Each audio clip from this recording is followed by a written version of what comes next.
Hey guys, this is Nathan from RunDreamAchieve.com. Hope you all are having a great week of training. Today's video, I just want to be discussing some sub 5 minute mile training options and strategies that you need to be thinking about if you're trying to run 4:59 or faster for the mile. A sub 5 minute mile is going to take quite a bit of effort. Like I said in all my other videos, the faster you're trying to train, the more that's going to be required out of you. And a sub 5 minute mile requires a very, very high level of anaerobic fitness in order to run 4:59 or faster. You know, when I was in high school, my first goal obviously was to break a 5 minute mile. First time I ran it, I ran 5:30, and that was back in 1992. Got it down to 5:09 my freshman year, ran 4:38 my sophomore year, 4:32 my junior year, 4:25 my senior year, and ended up running 4:22 in college. Never quite had the wheels to break a 4 minute mile, but for the athlete that's trying to break a sub 5 minute mile, I understand 100% how fit you have to be in order to run this quick. And again, the faster you're trying to run, the more zeroed in and focused you really need to be on the technical aspects of preparing for a race as quick as a mile. It's a highly anaerobic event, so you have to get very well accustomed to training at faster paces, faster speeds, working on your overall leg speed, getting to a point where you can do repetitions at your VO2 max, closer to your maximum heart rate, and minimizing the amount of rest that you're giving yourself in between each one of those repetitions. So early on, when you're not as anaerobically fit, the same goes for me or anybody else, it's very hard to be able to do, you know, repeat miles between 5 minutes and 5 seconds to 5 minutes and 10 seconds per rep, and doing those types of efforts with only 2 minutes rest. You know, when you're first starting out, you want to give yourself between 3 and 4 minutes rest. Really, even 4 minutes rest is a lot of rest after doing a 1 mile repetition in 5 minutes and 5 seconds to 5 minutes and 10 seconds. But early on, when you're not as anaerobically fit, you may need to give yourself 4 minutes rest between each one of those and get to a point where you can do 4 to 6 one mile reps on the track at that particular effort, but really minimizing the amount of rest that you're giving yourself. If you can get to a point where you can do 4 to 6 of those at around 5:10 per rep with a 2 minute rest, you're ready to run 4:59 or faster. You're in that type of fitness. But the way I've patterned all of my training programs and running courses on RunDreamAchieve.com is we start off first training the athlete to get to a point where, one, they have the endurance build up, they have the stamina, and then as the athlete gets fitter, we increase the intensity and we lower the rest in between each one of the reps. So that doesn't happen in a matter of days. It happens in a matter of several weeks and months, and getting to a point where you're in that flow state where you can get on the track and you can react to the surges that your competition's throwing at you.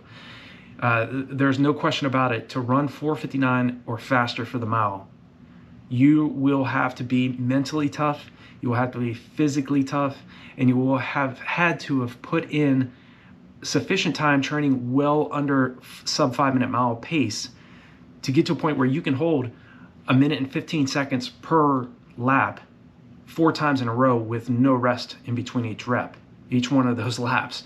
And the mile, as you know, the third lap is where everybody gets lax and gets tired and starts to let up. That's when you need to attack and you need to throw in those surges to be able to see if your competition, and not even pay attention to your competition, they're going to have to make their decision to react to your moves or not. And so the only way to be able to make those surges and to be able to maintain pace, you're going to feel like you're speeding up, but really you're just maintaining pace on that third lap when your competition's either slowing down or letting up a little bit, so they have the energy for that last lap, where, you know, most of us, you know, we have the adrenaline running, we know it's the last lap, people are screaming and you hear the bell ring. But you need to be able to attack on the third lap, maintain the pace, and to be able to really run that fourth lap as hard as you possibly can so that you can get to the finish line in a 4:59 or faster.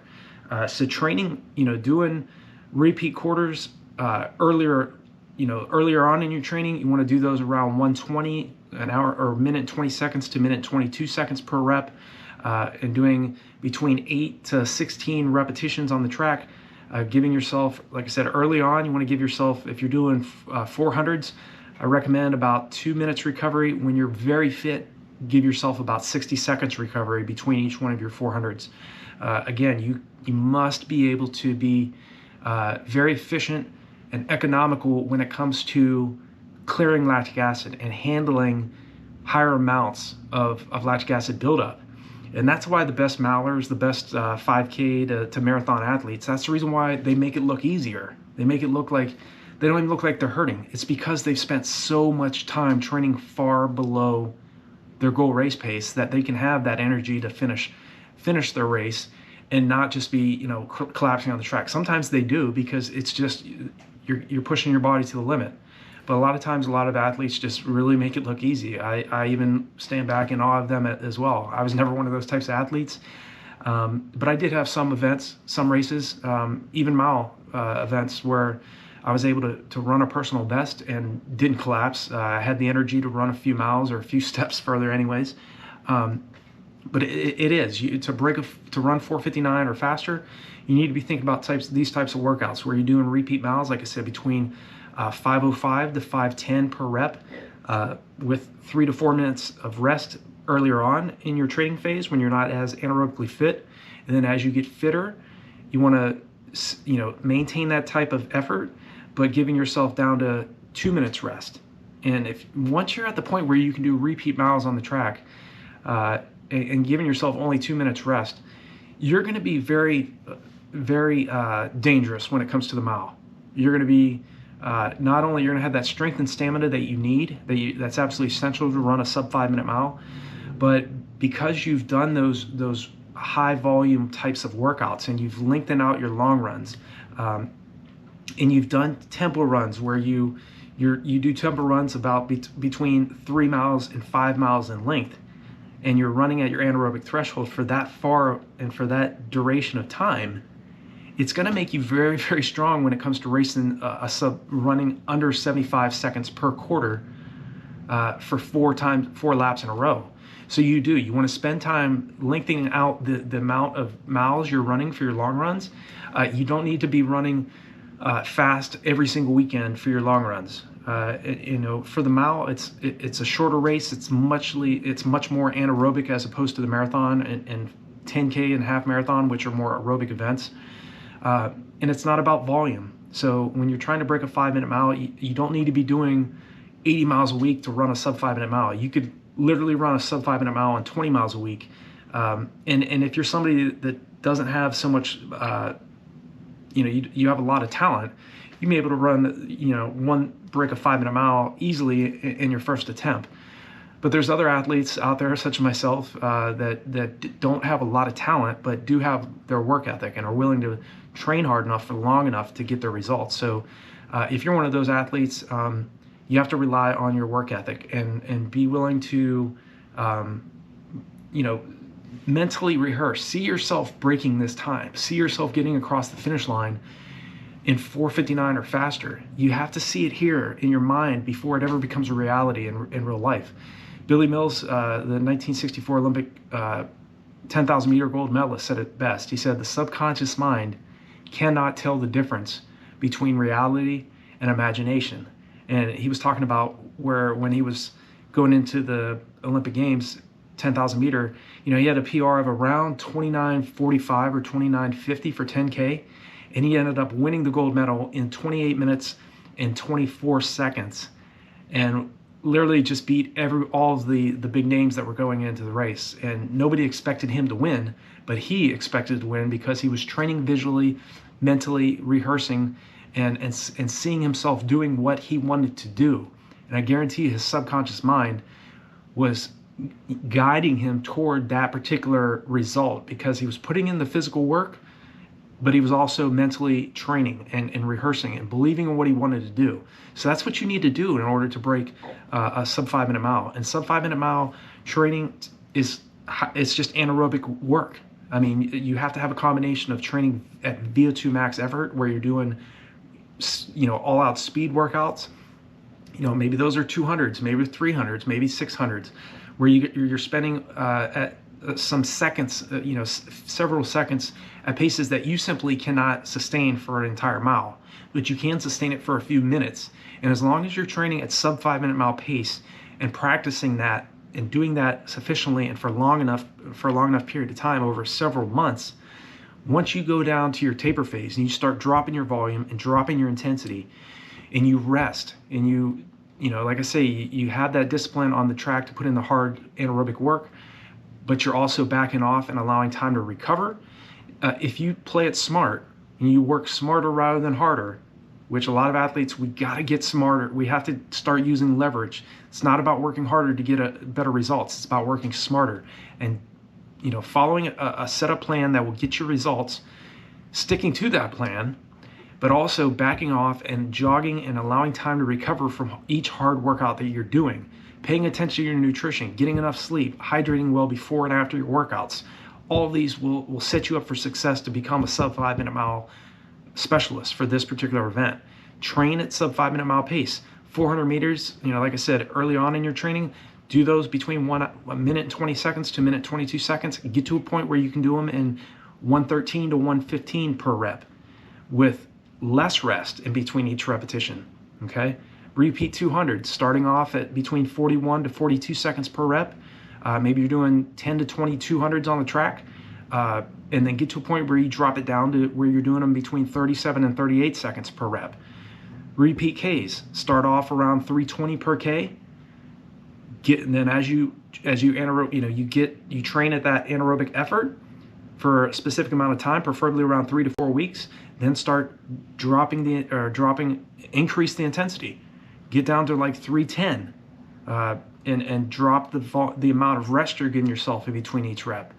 So the sub 5-minute mile is definitely a highly respected time. Anybody that runs a 4:59 or faster in my book is elite level. You must be in phenomenal anaerobic shape to break a 5-minute mile.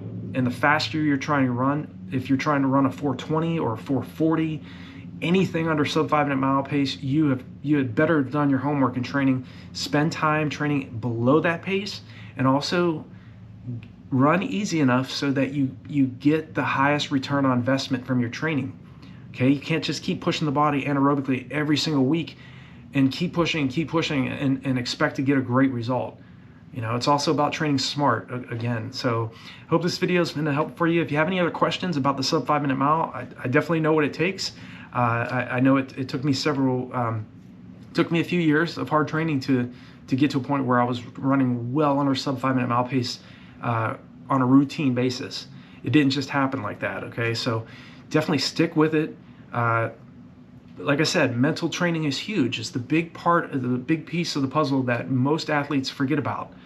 You already know how to train physically. Spend time visualizing every single day on a routine basis, seeing yourself getting across the finish line with 4:59 on the clock, or hearing a coach or a family member screaming 4:46, 4:47, 4:48. See that. Spend time training as well mentally, and that will set you up for success. So I hope this video on the sub 5-minute mile training, some tips and strategies will help you out, something to think about at least. And if there's anything else I can help you out with, feel free to leave me a comment below this video. If you're new to the channel, hit that bell icon and the subscribe button so when I make new videos, you'll be notified of it. And again, I really appreciate you all leaving your comments. I definitely love hearing where you guys are at in your training, whether you're training for a sub 5-minute mile or you're trying to run a 2:45 marathon. Regardless of where you're at, if you're just trying to run your first 5K, it's great hearing from you guys. So definitely continue to leave comments. I'll always reach out to y'all. I want to help you as well get results and to get new personal best. And again, by working smarter, not harder. We've all been taught to work hard, and not always, working hard doesn't always get the results. The best athletes that are getting new personal best oftentimes are the ones that are training the smartest. They're allowing time to recover. They're thinking about the other things, the other factors that go into great performances when they're off the track and off the roads, like getting enough sleep, hydrating well before and after the workouts, eating, the right foods, nutritional supplements, anything that will help them get to the next level. They're thinking outside the box. So that's what you need to do to break a sub 5-minute mile. It's not going to be easy, but it's definitely attainable. So I hope you all have a great week of training, and I'll talk to you all in the next video.